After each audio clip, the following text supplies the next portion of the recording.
As I recall the quality of the facilities back in the late 70s, I would describe it at the time as adequate.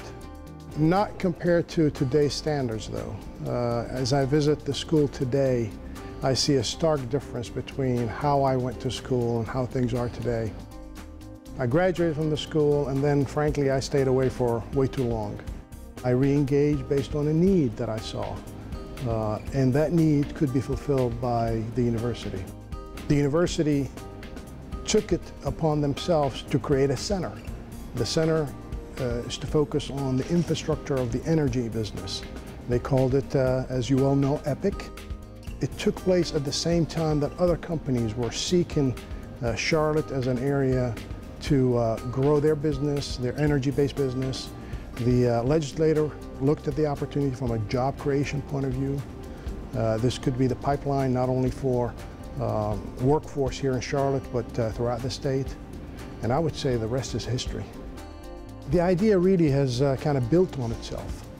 You create a center, you engage other companies in the process, you generate the type of learning and the type of workforce that you're desiring, which becomes part of the economic development and the part of the attraction for this area to other energy companies. It's very important for AREVA, being a technology-oriented company, to be closely located to universities. University of North Carolina Charlotte has an excellent engineering program.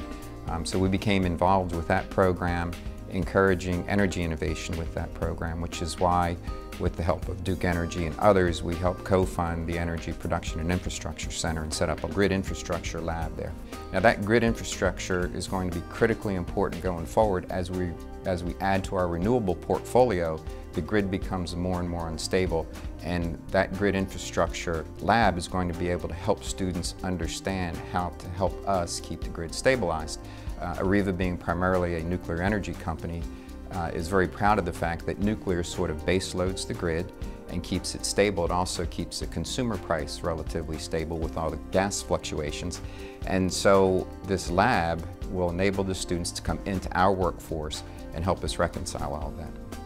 University of North Carolina Charlotte is poised to help AREVA become successful, even starting in the early years. They've recently established the Charlotte Engineering Early College program, and that program is going to help stimulate students to get into the STEM programs and hopefully go to University of North Carolina Charlotte engineering programs and then come to AREVA. So it's helping us develop the workforce for the future.